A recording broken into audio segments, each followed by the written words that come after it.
Hello students, welcome back to e-learning session of GS College of Commerce, Wardha. This lecture is for BCom first semester of the subject Business Economics. So today under the subject we are going to start with the new chapter, that is Indifference Curve, which is the third chapter under second unit. So let's start. See, before understanding the concept of indifference curve, we need to understand some important terminologies which will help us to understand the concept of indifference curve. So let's start with those terminologies. So here first one is utility. What is basically the utility? When we talk about utility, so it is the want satisfying power of the commodity. For example, we have food regularly. Why do we have food? To satisfy the hunger, right? For survival, which is one of the need. So we have food for satisfying our survival need, to satisfy the hunger. So in this way, food is a commodity which has want satisfying power. Therefore, it provides us utility. So utility is the want satisfying power of the commodity. But when we talk about the utility, so it has two approaches. First one is Cardinal Approach and second one is Ordinal Approach. So when we talk about the Cardinal Approach, so what does Cardinal Approach says? Cardinal Approach says that utility can be measured in terms of numbers like 1, 2, 3, 4, 5. And the best example of Cardinal Approach, where the Cardinal Approach is the most important assumption, is law of diminishing marginal utility. I hope you all have studied the law of diminishing marginal utility in your previous classes, but still we will see the short explanation of this. Okay, so what is law of diminishing marginal utility? See, law of diminishing marginal utility says that with the consumption of every additional unit of a commodity, the marginal utility of consumer goes on diminishing. For example, you are waiting for your net results, and as you were very excited, you couldn't eat anything from morning as your result were about to be declared at 2 o'clock in afternoon. So after your result has been declared, you come to know that you have got passed and your family members are also so happy, and then you demanded food. Okay, so as you are hungry since morning, so when you are going to get the first chapati, so after eating that first chapati, you will get the more utility as you are hungry from morning, and when you are going to eat second chapati, you will get utility, but the marginal utility that you are getting from that additional unit will decline. Then when you are going to have the third chapati, the utility will decline further. Now if mummy is asking you to take another chapati, that is fourth one, so you will take it, but now you won't get any utility, because if you would not be having that fourth chapati, still it would have been okay, right? So it will not give you any utility. So but even after having the fourth chapati, if you are having the fifth one, so you will vomit it out, means your utility is going negative, like 1, 2, 3, 4, 5. This is the unit of, these are the units that we have considered as chapati. And when we are talking about the marginal utility, so when you ate first chapati, so in cardinal measurement, utility can be measured in numbers. So here it is said that when you ate first chapati, so you have got 8 satisfaction. You have got 6 satisfaction, 6 utiles as satisfaction as utility. Then when you ate second chapati, so marginal utility has declined to 4. Then when you eat third chapati, then it has become 2. When you are having fourth chapati, so it has become 0. If you are going to take further chapati, so it will become -2. So what does law of diminishing marginal utility says? It says with the consumption of every additional unit, the utility goes on diminishing. And here what we are doing, we are measuring the utility by with the help of numbers like 6, 4, 2, 0, -2, etc. Therefore, this law is based on the assumption of cardinal utility, because here we are measuring the utility in terms of number. Now coming to the second approach, that is ordinal utility. So what does ordinal utility says? As the name indicates, ordinal. So under the ordinal approach, it is stated that utility cannot be measured in terms of number. Rather, it can be given order. It can be given rank, like first rank, second rank, third rank, etc.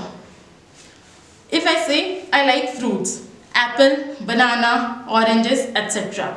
But here, how do we come to know from which fruit I am getting more utility? So, for determining this, we give order to different fruits. Like I say, my favorite is apple. I like banana, but less than apple.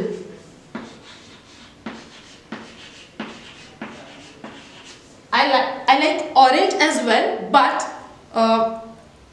I prefer apple and banana over the orange. So here, what am I doing to determine the utility? I am giving the ranks, like first rank to apple, second rank to banana, third to orange. Like I am giving the preferences to different fruits according to my liking. So here we measure the utility, or we determine the utility with the help of rank, with the help of preferences. So therefore it is known as ordinal utility. So under ordinal utility approach, what we do is we give preference to different commodities in order to determine utility. Right? So I hope now you are clear with the different approaches of utility, that is cardinal approach and ordinal approach. So when we talk about the indifference curve, so concept of indifference curve is based on the assumption of ordinal utility, whereby we give preferences to the different commodities. See, the concept of indifference curve has been propounded originally in 1881 by English economist Edgeworth, but logical explanation to this concept has been given by two English economists, Allen and Hicks, in year 1934. So now we'll understand what is basically the indifference curve. See, indifference curve is a curve which represents different combinations of two goods which provides equal satisfaction to the consumer. And why do we call it indifference curve? Because the consumer is indifferent towards the different combination. Why the consumer is indifferent towards different combination? Because the consumer is getting equal satisfaction from all the combinations which are given at the same curve, which are plotted at the same curve. So we can say indifference curve is a curve which represents the different combination of two commodities which gives equal satisfaction to the consumer, and therefore the consumer is indifferent towards those combination. So I hope now you have understood the concept of indifference curve. So now we will see the definition of indifference curve, which is given by Professor Leftwich. So let's see what he states. See, under this definition it is said that a single indifference curve shows the different combination of x and y that yield equal satisfaction to the consumer. So here the same thing has been said that I have explained to you. Indifference curve is a curve which carries the different combinations of two commodities, that is X and Y, which provides equal satisfaction to the consumer. Now we will understand this with the help of an example in the form of schedule and the graph. See, here I have taken the example of biscuits and the chocolates. Like it is a good X, it is a good Y. So here we have the different combination. We have the 5 combination. In first combination, just assume you and your sibling are having some chocolates and some biscuits. So you have, at the initial stage, you have 15 chocolate and 1 biscuit, and your sibling may be having 13 chocolates or 10 chocolates and 10 chocolates and more biscuits, that is 10 or 15 biscuits. Okay, so now what happens, as you are having the 15 chocolates or 15 biscuits and 1 chocolate, so you ask your sibling to give you some chocolate and to give you some chocolates and take some biscuit from you. So he says yes. So he says that you give me 4 chocolates, 4 biscuits, then I will give you 1 chocolate. So you get ready and see. In first combination you had 15 biscuits and 1 chocolate, and in second combination what you do, you give 4 chocolates to your sibling in return of 1 chocolate, right? In return for the 1 chocolate. Okay, now you think you are having 11 biscuits and 2 chocolates, means the chocolates are still less. So you are further ready to sacrifice your biscuits for the sake of chocolate. You ask your sibling to give you 1 more chocolate. So your sibling says you give me 4 biscuits so that I will give you 1 chocolate. So now what you say? You say no, I will give you only 3 chocolates and you give me I will give you only 3 biscuits and you give me 1 chocolate. So he gets ready and then he gives you 1 chocolate in return of 1 chocolate in return of 3 biscuits. So you give 3 biscuits and you are getting 1 chocolate. Now still you think that you have more biscuits in comparison of chocolates. So again you bargain with your sibling and this time you give only 2 biscuits in return of 1 chocolate, right? Then again you do further bargaining and now you say that I will give you only 1 biscuit in return of and you give me 1 chocolate in return, and he gets agree. So here you are giving him 1 chocolate and 1 biscuit and he is giving you 1 chocolate, right? So see, now when these combinations are going to be plotted on indifference curve, it will give you the equal satisfaction. But here a concept comes, that is marginal rate of substitution. Now what is marginal rate of substitution?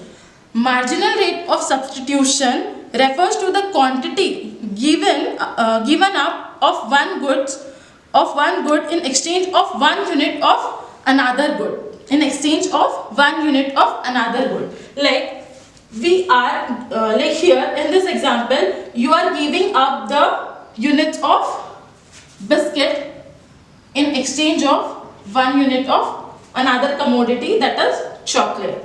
So how do we calculate the marginal rate of substitution? It is like how many units of commodity 1 you are giving up in exchange of another commodity, that is so therefore here the marginal rate of substitution is 4:1, as you are giving 4 units of biscuits for obtaining 1 chocolate. Then in the third combination you are giving up 3 units of biscuit for acquiring another chocolate. So here the marginal rate of substitution is 3:1. Then you are giving up 2 units of biscuits for acquiring another chocolate, another 1 unit of chocolate. Therefore the marginal rate of substitution is 2:1, and In last combination, you are giving up only 1 unit of chocolate, 1 unit of biscuit for obtaining another 1 unit of chocolate. Therefore, marginal rate of substitution is 1:1. Here, one thing is there to be noticed, that marginal rate of substitution is continuously declining. Like it is 4:1, then 3:1, then 2:1, then 1:1. So why this marginal rate of substitution is continuously declining? So it is because of application of law of diminishing marginal utility. Why? Because as you are getting the additional unit of one commodity, so you are now ready to sacrifice less unit of another commodity. Like in first combination, you are ready to sacrifice 4 units. Then when you are having the additional unit of chocolate, so for the same chocolate you are now ready to sacrifice less unit, that is 3. And as the units of chocolates are further increasing, you are now ready to sacrifice less units of biscuits for acquiring the additional unit of chocolate. Means law of diminishing marginal utility is getting applicable over here. Therefore, the marginal rate of substitution is continuously declining. So these are the different combinations which we will plot on indifference curve, and this combination will give equal satisfaction to the consumer. Means the whatever combination the consumer will choose, it will give them equal satisfaction, and therefore the consumer is indifferent toward the different combination as the satisfaction is equal. So now we will see the indifference curve, the graph of indifference curve. See here on axis X we have represented the chocolates, and on axis Y we have represented the biscuits. So here first combination is denoted by point A. Here you can see that 15 units of biscuit is there and 1 unit of chocolate is there. Then in second combination 11 unit of biscuit is there and 2 units of chocolate is there. In third combination we have 8 units of biscuits and 3 units of chocolate. In fourth combination we have 5 units of biscuits and 6 units of biscuits and 4 units of chocolate. And in the last combination, that is combination number 5, at point E we have 5 units of biscuits and 5 units of chocolate. So the curve that we get would be the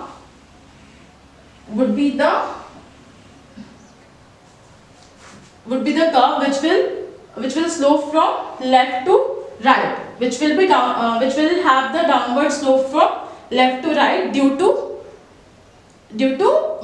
declining marginal rate of substitution. Declining marginal rate of substitution means, like first of all, for getting 1 additional unit of chocolate, the 4 unit of biscuits has been sacrificed. Then as we further the only 3 units of biscuits have been sacrificed for getting another unit of chocolate. Then only 2 units of biscuits have been satisfied to get the 1 additional chocolate, and then only 1 unit of biscuit have been sacrificed for getting another additional unit of chocolate. So due to this declining marginal rate of substitution, the indifference curve is having the downward slope from left to right. So now different combinations which are represented on this indifference curve, that is A, B, C, D, E, will give equal satisfaction to the consumer. Therefore, consumer is going to be indifferent toward any of the combination that he is going to get, because he is going to get equal satisfaction from any of the combination which are lying on this indifference curve. So it was the concept of indifference curve that we have discussed in this lecture. In further lecture, we are going to discuss about the assumptions of indifference curve. Till then, keep studying, stay safe. Thank you.